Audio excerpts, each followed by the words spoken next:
Geek Tank Radio on 98.1 The Max. Welcome, everyone. We are the Geek Patrol, and our microphones don't have a stun setting. I'm Joe Thorderson, here with my friends Brandon Olmsted and Allan Gilbreth, and our buddy Max over there behind the glass. And according to listener feedback, the last couple episodes of Geek Tank Radio have been a little too negative. I guess with me spouting off about Daredevil, Born Again. No, that's not what people are complaining about. Oh, okay. What is it? So it's more behind-the-scenes stuff that you probably shouldn't have brought up on the air. Well, I mean, hey, we deal in brutal realities here. Okay. But the thing is, the good news is, Brandon, I have nothing negative on the table. I have nothing but excitement and joy this week. That scares me. Which is funny because we're talking about the release of Andor Season 2, the first 3 episodes. And one of the things that's made me happy about this is, Brandon, you told me every week, instead of just one episode, they're releasing. Yeah, you're going to get 3, so you're basically going to get like a 2.5 hour movie. It's like a feature-length movie every week. So we're not going to have, it's going to be, I think, 12 episodes. So we don't have to wait. We're going to have this thing in and out in 3 weeks. Yeah, and you want to hear that's cool. You want to hear the fun part of all that? Okay. So the 3 episodes you just got at the premiere are year 1. Right. And so you said these are going to time jump, and right? It's been a year since the last season of Andor. Okay. So we got this 3. The next 3 will be another year forward. The third 3 will be another year forward, and the fourth one will be right before Rogue One. Okay. All right. And I thought we're in agreement, although you never know with Allan. I never, he just likes to throw a curveball. I don't know what your, I said Andor, the first season, was probably one of the best TV shows I've ever seen, hands down, let alone Star Wars. I don't know. I have no beefs with season 1. Oh, it's very well acted. It's very well thought out. They told us how it ends back in 1977.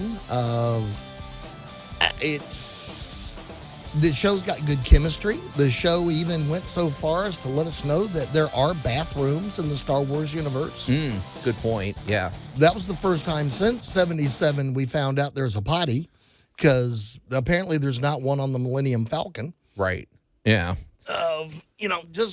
Although, in fairness, the one we saw was a human bathroom because all the prisoners there were humans, right? They didn't have any other. I didn't. Anybody else from any other too planets. deep of a specific thing, I guess. Well, Wookiee's got a fire hydrant somewhere. There is no denying that Andor has its act together.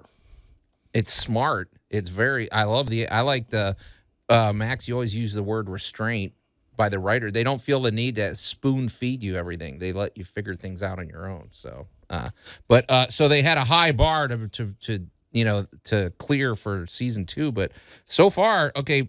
Well, I don't want to give spoilers because you said you're only. I got the first 2. It's been a really weird week, so I haven't really gotten to, consume my content like I normally would. So I'm 2 episodes in. What I've seen so far. I don't really have any complaints. I wish there was a little more going on in the farming community. Other than that's my only one. Other than, is Andor coming? Are the inspectors coming? Is Andor coming? Are the inspectors coming? And honestly, out of all those characters, the only one of them that I care about is the robot. I mean, I like. That's not nice. Don't get me wrong. I like Biggs. She's cool from what we already know about her. Yeah, but. And I've been told that there's some character movement in episode 3 with those crew, but I haven't gotten there yet, so I can't give my honest opinion on them yet.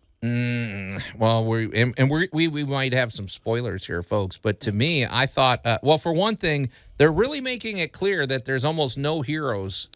I mean, just there's nobody is unscathed. Even Mon Mothma by episode 3. Is tainted. Well, I mean, which, and, you kind of get that feeling. They, I don't want to say they beat around the bush and hint at it in season 1, but even those that seem to be leading the rebellion, most of them are doing it for selfish reasons. Wait a minute. Lucian's like the only one who has an altruistic reasoning behind everything. Everybody else, even Andor himself, is propelled by vengeance and his own personal safety. Now, wait a minute. Now, vengeance, is that selfish, though? Yes. Yes. Well, why? Justice is not selfish. Revenge is selfish. Joe, you're a Catholic. You should know this. No, I'm just saying, but you're talking about motivation, and I'm just thinking, though, you're still going outside of yourself. Look, I can sacrifice myself for the good of the world, but in the long run, if I'm getting paid to do it, I'm doing it for selfish reasons, not because I care about saving the world. I'm gonna make money. Wait, what's the guy that wrote the manifesto in the first episode in the first season? Started with an N. Yeah.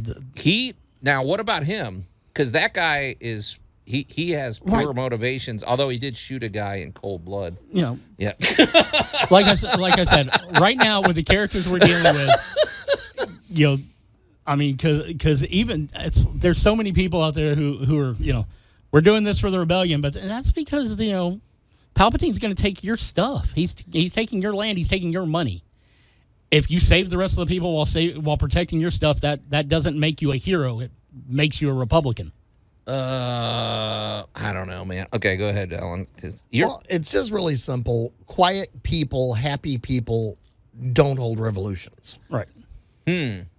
Well, it's very, very simple. As quotes from Princess Leia herself, the tighter you grip, the more systems slip through your fingers. So it is the self-fulfilling prophecy that has been the Star Wars universe. It is a power, absolute power corrupts absolutely. And the other thing is nobody's hands are clean. Everybody's got some reason, some motivation, some whatever. And this is a common trope throughout most of your science fiction. Yeah. But, again, Andor, well done, well acted, well thought out. The other thing I do like about Andor is at no point in time do they really go for the, we're going to take this over the top. We're going to show them something they've never seen before. No, Andor's like, how about we just tell a solid story? And I don't think we've seen a lightsaber in this yet. So, all right, we'll have more to discuss when we come back here on Geek Tank Radio. You're listening to Geek Tank Radio on 98.1 The Max. Drop the racing form and step away from the TARDIS. The Geek Patrol is back. And welcome back to Geek Tank Radio, everybody. I'm Joe Thorderson here with my friends Brandon Olmsted and Allan Gilbreth and our buddy Max over there behind the glass. And if you're just tuning in, we were talking about Andor Season 2, but everybody's not caught up, and I don't want to ruin it for you because Episode 3 has a lot in there. It's really good, and one of the things I appreciate, it sounds as though they were listening to Brandon, your complaints. Last year you said basically every storyline was a 3-part arc. Right. And sometimes the middle arc was the slower part, and they decided, okay, this year we're just going to give you 3 at a time. I also noticed that the middle episode in this first 3 is shorter than the other 2. Okay, it's only like by 10 minutes or so, but I really think that actually helps a little bit. I just it's like there's this part of me going, because I was coming down to the wire. It's like just to look behind the curtain. I work overnights. And I was like, all right, I'm going to get home. I'm going to watch the last episode, and I'm going to come in and record Geek Tank. Right. Yeah, that didn't pan out the way I planned. Okay. By the time work was over with, I was just like, I don't like the world. Well, the nice thing about that is because you're right, Brandon. There was a couple of moments in some of those episodes where it dragged a little, and it's mostly, I don't know if it's because the planet that they happen to be on, you've seen the trailers, folks. Yeah. It looks like the entire area is just like basically a wheat farm, and there's nothing to look at. And basically, we get the idea. You guys are hiding, and we don't need to spend 40 minutes on this. So it's water girl's adorable, though. So I mean, we could have done more with her and the guy that she's crushing on. Yeah. Give me a little bit of action. I mean, I don't mean action, but You're gonna like episode 3. We could see B. Wait, what is B2? What is the red drawer? Yeah, B2.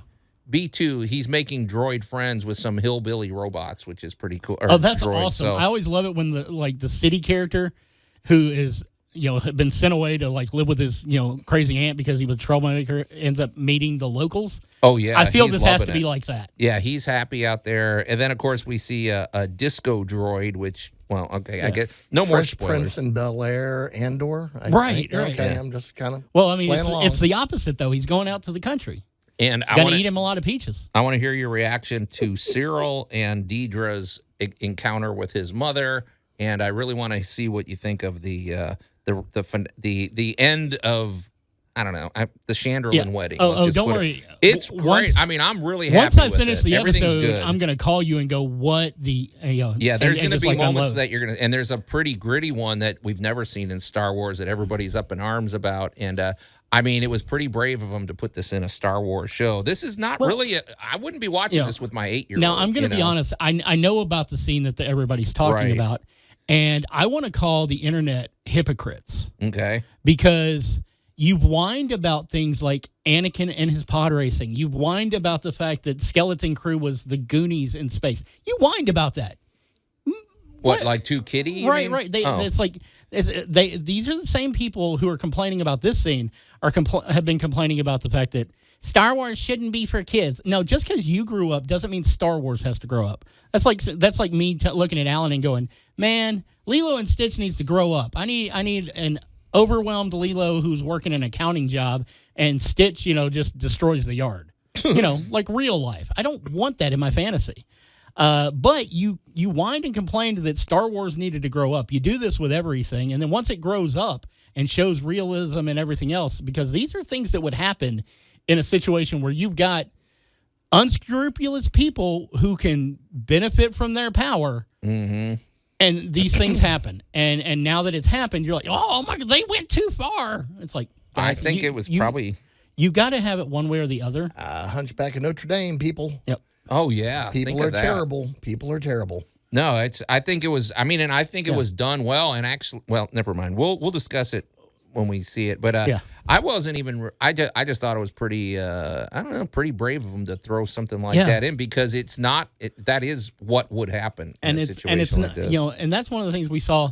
We saw it. Touched on in season 1, the dark side of the Empire. It's like they're not just a bunch of people in white suits shooting at people, unwittingly. They are evil, and it's time that they show just how evil they are. I just want to throw one thing before we move on Andor. Yeah. Because if we're talking about, I don't want to say squeaky clean, but if we're talking about people with pure motivation, and so far, based on their own moral code, they haven't violated it. Yeah. I think Cyril arguably is the only untouched one I've seen so far. I mean, he's working for the Empire, but he seems to he has his morality, and he hasn't compromised it yet. Yet. And he didn't do it in the 3rd episode either. So I don't know. What do you think? Because I feel like he's actually a person of integrity. We talked about this, before about him, is that sometimes you have, people who have a moral code who are wrapped up in something. Does it make them any less evil in the scheme of things? It really depends on how they act in the end. Well, and you could make the argument that some people would say, well, when the Empire's in charge, we have, I don't know, more hospital. Some people might view that as a better way to organize the galaxy. So, or that one alien, nothing wrong with a little order. Yeah, and if you were raised that way, so you don't, I don't know. I mean, it's very complex, and I like that they make it complex here. Yeah. So, but I'm just really interested in seeing what you think of episode 3 and everything. So, but I want to tease something, and I'd like to unpack it when we come back. And this is shifting gears entirely. It's a. I want to ask you guys about the realistic, the reality of wrestling, I suppose. Okay. There was something. This was I'm not a wrestling fan. I don't even watch wrestling, but I came across something inadvertently, and it was actually pretty upsetting to look at. Right. And I wanted to get your you're talking about this latest episode of Raw. I guess it was. So it involves Pat McAfee and what's the wrestler's name? Gunther. Gunther. And I didn't know anything about it but by the end of my lunch, I was pretty well versed, and it looked pretty horrifying. If you want to know the truth, we'll definitely get into it here in a minute. Okay, so we're going to talk about that when we come back here on Geek Tank Radio. You're listening to Geek Tank Radio on 98.1 The Max. The Geek Patrol is back.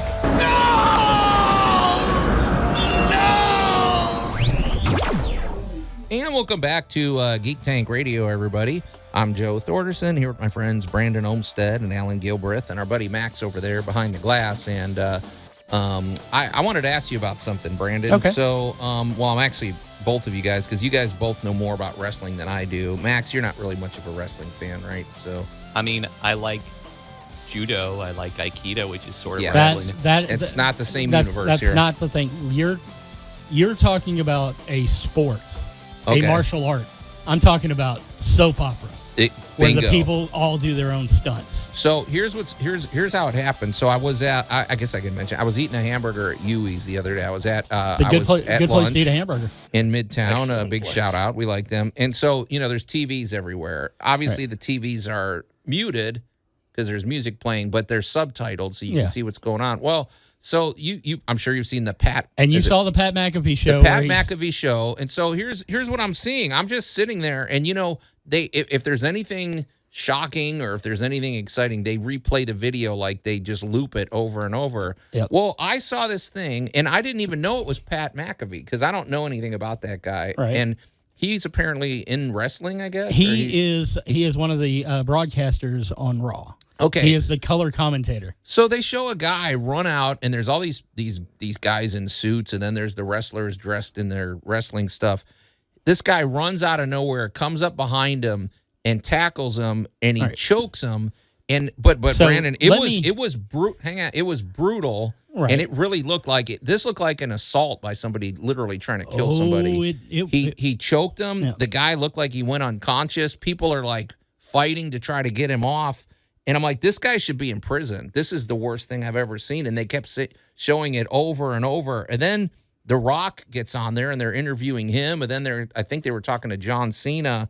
And I'm like, this guy, why isn't this guy in jail? All right, so I got to give you a little bit of backstory. Okay, but it looked bad. It did not look like anything I'd want a kid to see. So The weekend before this was WrestleMania. And WrestleMania was coming from you live from Las Vegas. It's this huge, it's the Is that the event big for the one year. of the Oh year? yeah, Okay. that is the biggest, the show of shows. And a few months beforehand, we had the Royal Rumble. And a participant by the name of Jey Uso, main event Jey Uso, won the Royal Rumble. So he challenged Gunther, the perpetrator of Pat's chokeout, to a match at WrestleMania, because that is his right as the winner of the Royal Rumble. Okay. And we've been watching, Gunther and Jay go back and forth. And Gunther is known as the ring general. He is this big Austrian scary dude. He's amazing when it comes to wrestling, and he very rarely loses his cool. Well, Jay, Really? yeah, That's interesting, Now, because he Jay- looked out of control here. Right. So. Well, Jay, on the other hand, Gunther referred to him as a goof and the mascot. Jay is so over with the fans. He comes down through the crowd. Everybody's yeeting through the whole thing. It's a spectacle. When I was at SmackDown, we literally, were involved in a promo with him that lasted almost 15 minutes of nothing but his music playing and him playing to the crowd. Huh. Okay. The guy has charisma out the wazoo. Yeah. Well, he wins at WrestleMania. He becomes the new world heavyweight champion. He came out on Raw. A few minutes later, Sami Zayn comes out, and he is a Syrian national who lives in Canada, and he is awesome. But he's kind of been adopted by the Usos as the honorary Us. They call him Sammy Uso. Mm-hmm. Jay has also got a twin brother named Jimmy. The three of them were celebrating in the ring Jay's win. There was an emotional, I'm proud of you kind of thing, and then they all went back to doing the yeet. Well, Gunther was not happy about the celebration and how it basically belittled what they had done. And he comes out and he's arguing with Michael Cole, who is the voice of the WWE. He's been broadcasting with them for 25 years. And Michael Cole says, look, I'm sorry. It's like, I'm not the one who tapped out. So Gunther grabs him into what is referred to as a rear naked choke hold, which is back in the old days you just referred to it as the sleeper hold because it put you out. Okay. Well, looks like it could kill somebody. Well, when he's got Cole in it, and Pat McAfee is very protective of Michael Cole. That's his best friend. He comes around the thing and he shoulder checks Gunther right in the jaw. And Gunther gets pissed. See, I didn't see any of that in the Gunther, video they right. showed. Well, Gunther gets pissed off and he starts to storm off. And Pat's just sitting there and he's kind of like, bewildered with what's going on.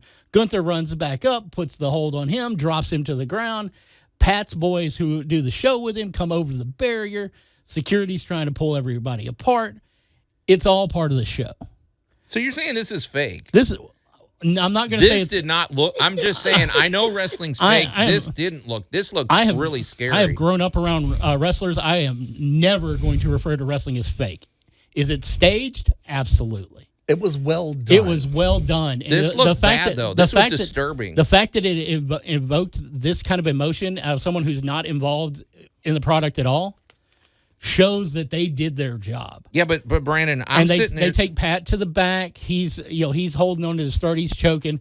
They make Gunther leave through an entirely different area. Michael Cole goes back with him. They call Joe Tessitore, who is a genuine professional sports broadcaster who's joined WWE in the last year. He goes out there to finish doing commentary for the night. Cole comes back out there. They talk about Gunther being a bully, and we don't put up with that kind of stuff.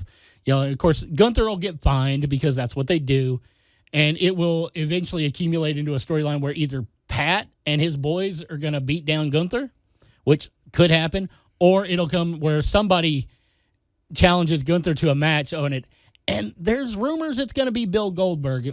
Fans of wrestling know that Goldberg is, he's a character. But, I've heard that name, but I don't know anything about. Okay, I mean he's not as despised worldwide as Hogan is, but he's not anybody's favorite. Well, Allan, you even said it. The guy's not in jail, right? So I mean, this you should go to prison for this if this was.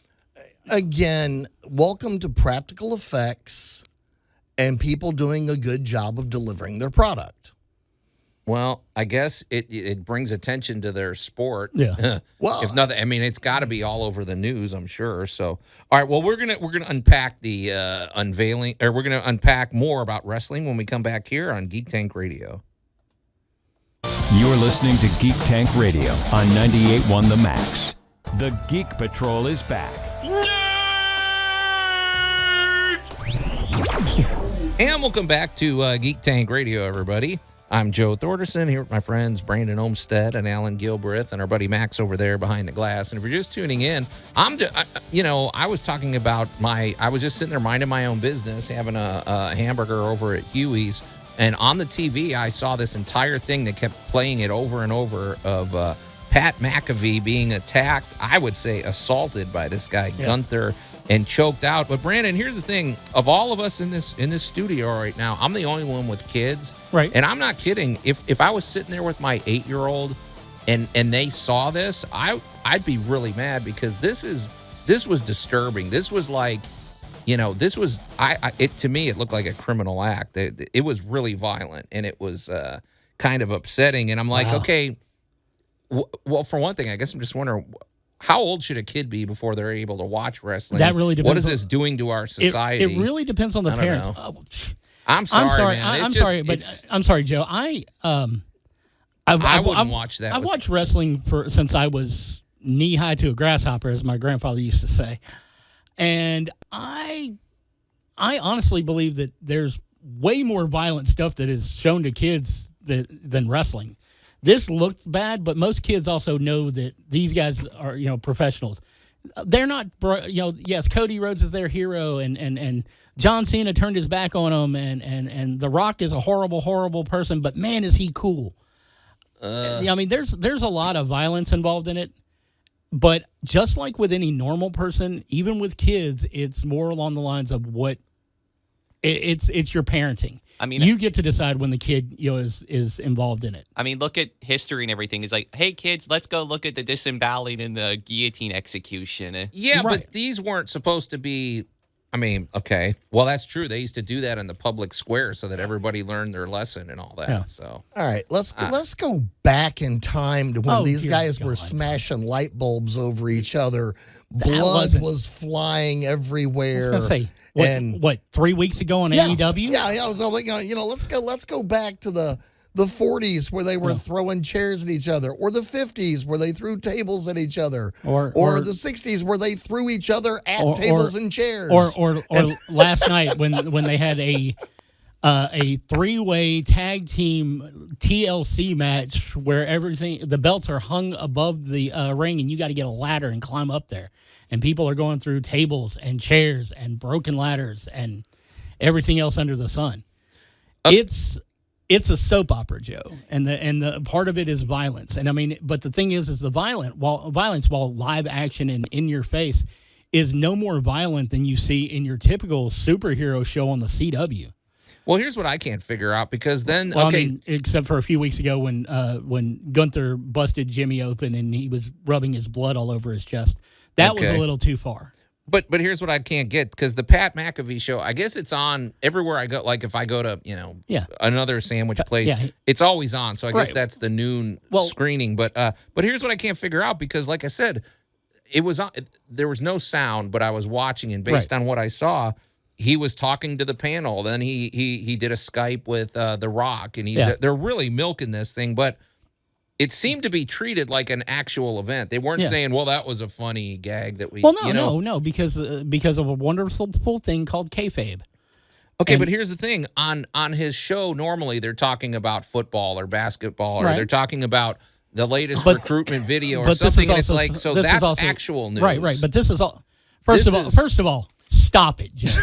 There is nothing on the Pat McAfee show that is actually news. That's like saying Maury Povich is news. That's like I don't saying, know. I don't. That's watch like the show, saying so. Phil Donahue was news. Okay. It's commenting on things that actually happen. Yeah, he's no more real than your typical YouTuber who's telling you why Star Wars sucks. Okay. He's telling you why sports sucks. Is that what it is? And, I know. And Pat is an while most of their stuff is based on what happens in those sports, Pat is the guy he's the right wing nut job of professional sports. He's gonna take everything over the top. He's and he's entertaining, but this is something he's involved in, so of course he's gonna treat it as if it's real because part of the storyline is to put over the event. He's not going to come out and go, well, so we had a bit, and Gunther was supposed to choke me out, and man, I didn't realize just how tough that was. I mean, we've seen Pat McAfee get stunned in the middle of the ring by Stone Cold Steve Austin. We've seen Vince McMahon kick him in the nuts. Pat loves professional wrestling, and ever since he's been involved, he's done everything in his power to be involved in the physicality of it. And then he does. He sells like nobody's business. You would believe that everything that happened to him is real, and that's just the part of Pat that's a showman. He is a P.T. Barnum of the highest caliber. Now, Max, I'm looking at you because do you think this is good for society or not? Because I'm telling you, I wouldn't let my kids near this stuff, man. I do think it's important to expose children to the realities of life, maybe at an appropriate age. And wrestling is sort of like a fun way it's a microcosm of reality told, like, as Brandon said, in a soap opera style. So it's like, I think there's merit to understanding that violence is a tool and a language and everything, and you have to learn how to use it properly in order to grow up well. I don't know, man. So I'll keep my violence in in Batman comics and the Bible. That's where I'll get mine from. So, fiction. Okay. No, I'm just kidding. But fiction and parable. Let's go violence. There we go. But it's just I don't know. It's rare that something like that gets my attention. But I mean, it just was inescapable. It was odd. It was an odd experience. And that's the thing is, if you don't know the product and you just saw this on his show, you'd be like, oh my god. But I mean, he's also the guy who had the Wyatt Six, invade his show, which they're kind of a spooky supernatural group. And it made all the lights in his studio go out. And then you just had these little pin lights, and you saw the smoke coming in. Okay. And then there was just a box with a videotape left on his desk. Well, Joe, you're a fan of Phil Hendry, and he used to do that stuff all the time where people who weren't in the know genuinely reacted to some of his horrifying or irreverent guests that he had on the air. So That's true. Yeah. I don't know. Okay. Anyway, well, it's a conversation to it. We should maybe discuss this in future episodes because it is. Is absolutely. it good or bad for this type of thing? Doesn't matter anymore though because the show's over. We got to get out of here, you guys. So until next week, we are the Geek Patrol, and I am Joe Thorderson. And I'm Allan Gilbreth. I'm Maximilian. And I am Brandon Olmstead, promising you to a T, Joe will never be in a singlet.